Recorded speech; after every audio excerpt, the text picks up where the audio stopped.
Hey guys, Brett here. We're finally getting around to doing an in-depth review on my Patrol, so stick around and see what we got.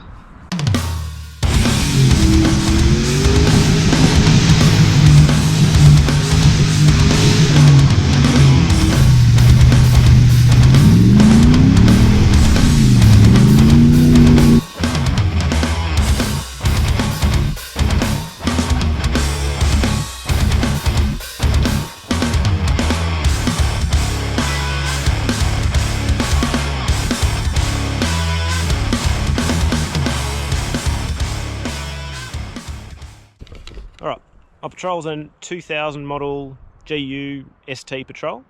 Originally a 3 litre turbo diesel, manual. As you know, the 3 litres are grenades, so this one blew up a long time ago and it's been converted to LS1. So let's have a look. So from the outside, it's got a standard ARB style bar, winch, driving lights, 34-inch tyres, reasonably tidy.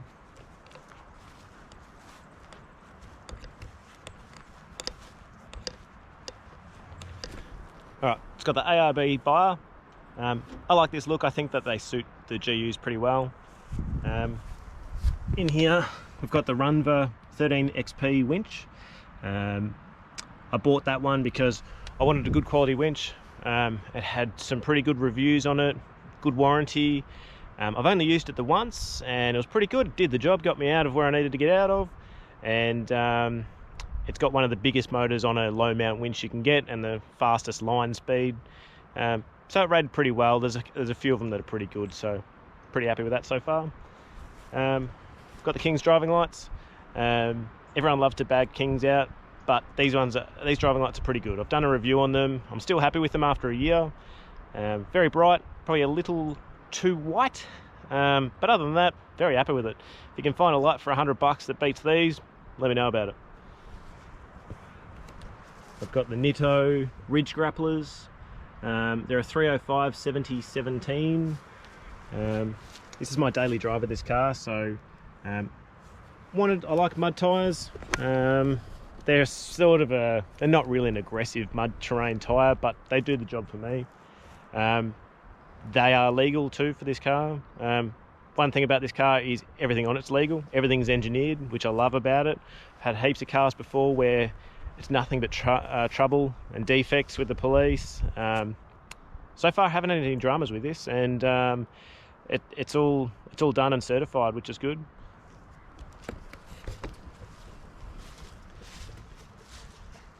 It's got some rock sliders. These are from Bolsey's in Queensland. They are very good quality. Super easy to fit. They slid straight on, bolted in. Everything that you need comes with the kit. I'd highly recommend them, and they're pretty cheap too. They're like $550 delivered, I think. So yeah, pretty happy with that. All right, let's have a look under the bonnet.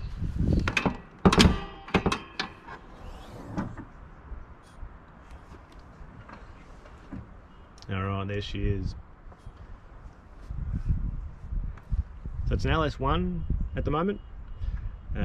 It's got a VCM camshaft and all the rest of it that goes with it.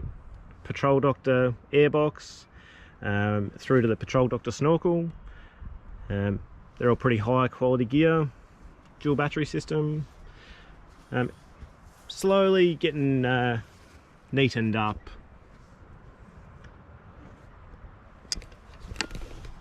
So when I bought the car, it had the conversion done to it, the V8 conversion.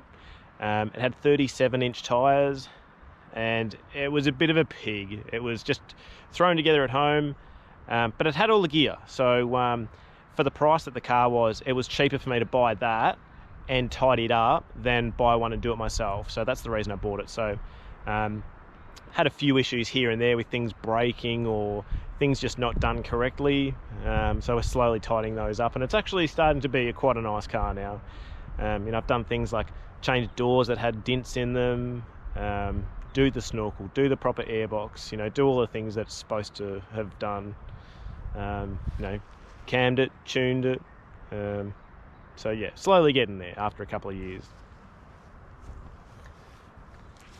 So the car's running a VCM camshaft. It's probably a little too aggressive for a full drive, but it is my daily driver. I drive it on the road every day, mainly highway Ks. It's making 256 kilowatts at the tyres at the moment. Pretty much just standard engine with the camshaft and the intake and exhaust and that sort of thing. It gets pretty good fuel economy. I've got in the LS1 computer, you can tune the lean cruise mode into that, which is what we've done. So I get usually around 16 and a half litres per 100 Ks on the highway, and about 17 to 19 around town. And it can be worse if you're way into it, and off-road's worse obviously, but it's pretty comparable to a petrol motor, even a lot of diesel motors, newer cars. Most cars this size, they got to use fuel, and this one makes a ton of power and it sounds really good doing it.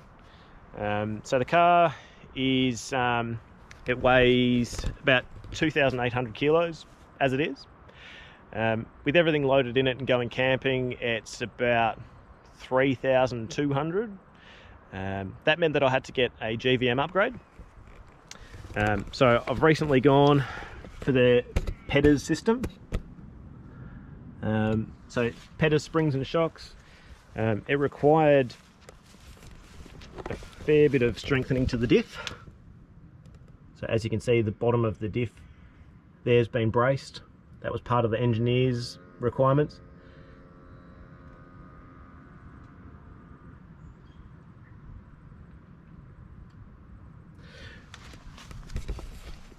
So now the GVM on the car is 3,505, which is good. So it gives us plenty of room to put everything we need into it. I can hook on the camper or even hook on a caravan now, which it's pretty hard to do with a lot of GUs that have got all the extras on them, because the original payload's only 3,000.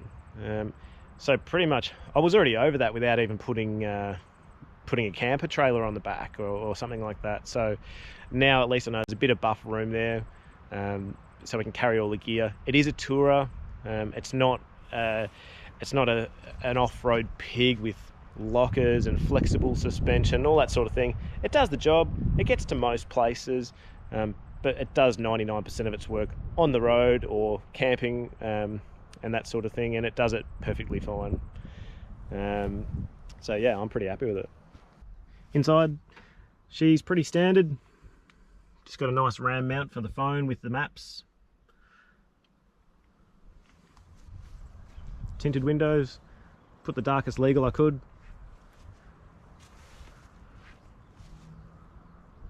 Got the OCAM roof rack. Aluminium. These are really strong and really light, so you can stand on there no problems.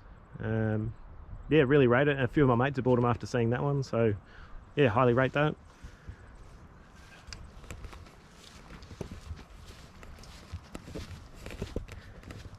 Yes, I know it's not a 376. I've got another motor getting done for it. When this one blows up, we'll put that in. So yep, at the moment I'm that wanker with those number plates.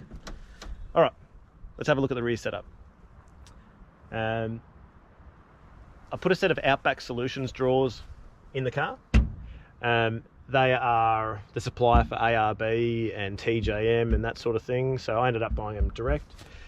They are very expensive, but the reason I bought these, the one main reason, is that these have tested and approved seatbelt bolts for the kids' car seats. So there's only a few of them that do, a few companies that do it, and they're expensive.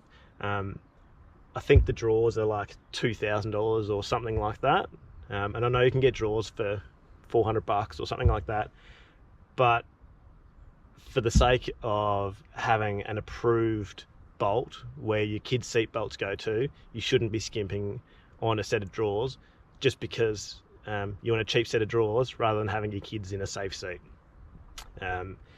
So apart from that, that's the main reason I bought it, but they're actually really strong and good quality. So you've got really strong big handles on them.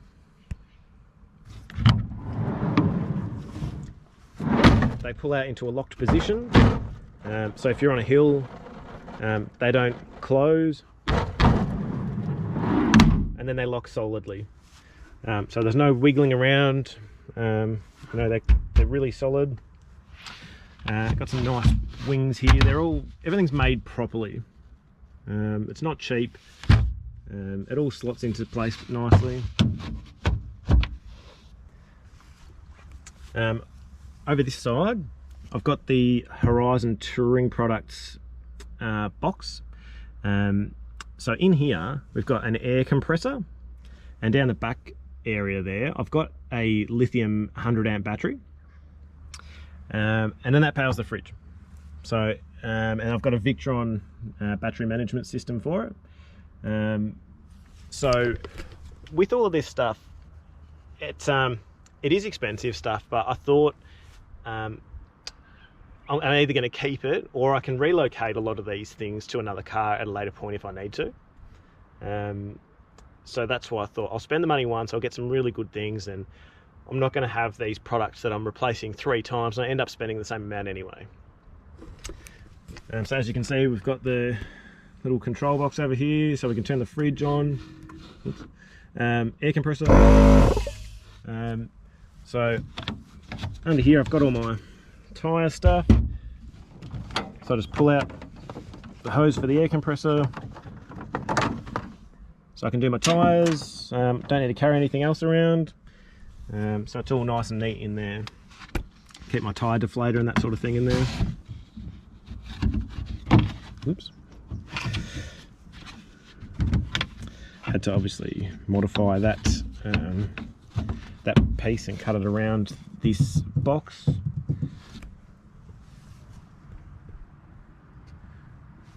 Alright, so I got the MSA drop slide. Bit hard one-handed.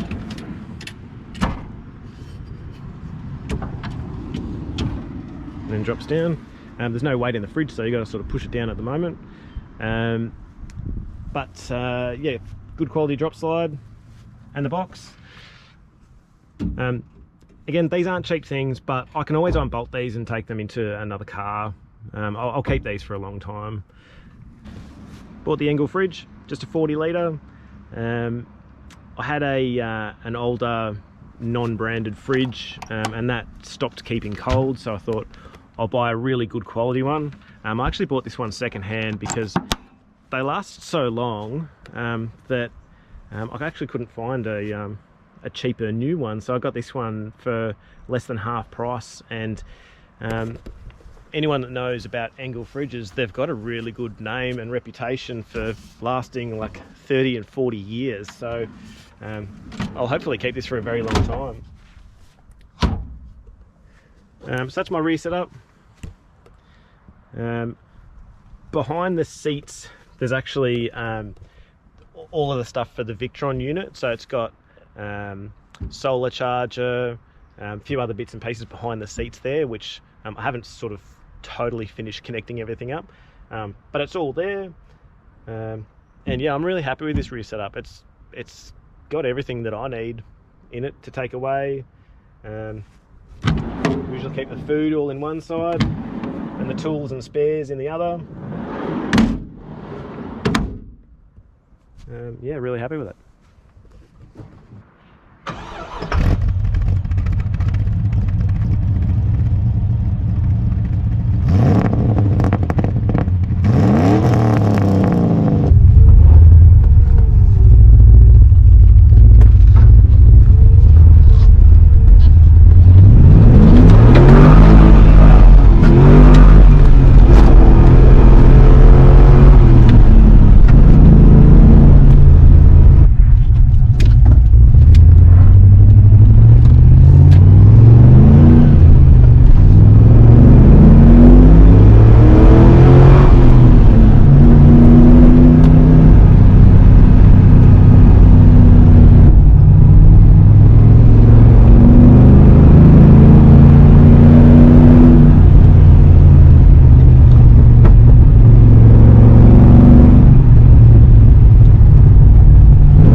massive lift. It's only got that 2-inch lift for the GVM upgrade, which is fine. I wouldn't want it any bigger. It doesn't have huge amounts of flex, but it goes nearly everywhere I want it to. Yeah, it's a fantastic daily driver. It's probably a little too cammed for everyday driving, but I'm used to it and I enjoy it. If I had my chance again, I would probably put a different cam in it and sacrifice a bit of that top end power for some little bit more low RPM torque.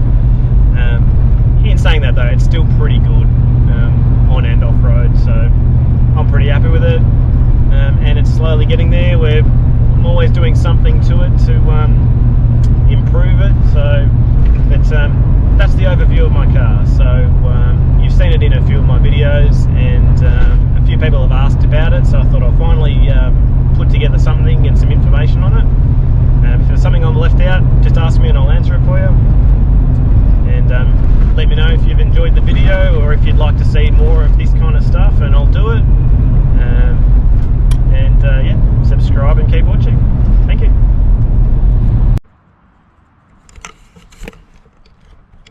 Oh, you motherfucker. Just broke me bloody tripod stand.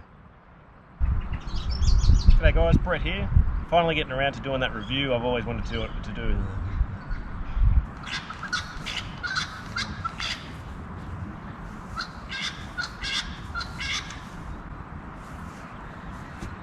Hey guys, Brett here. This is the review on my Patrol.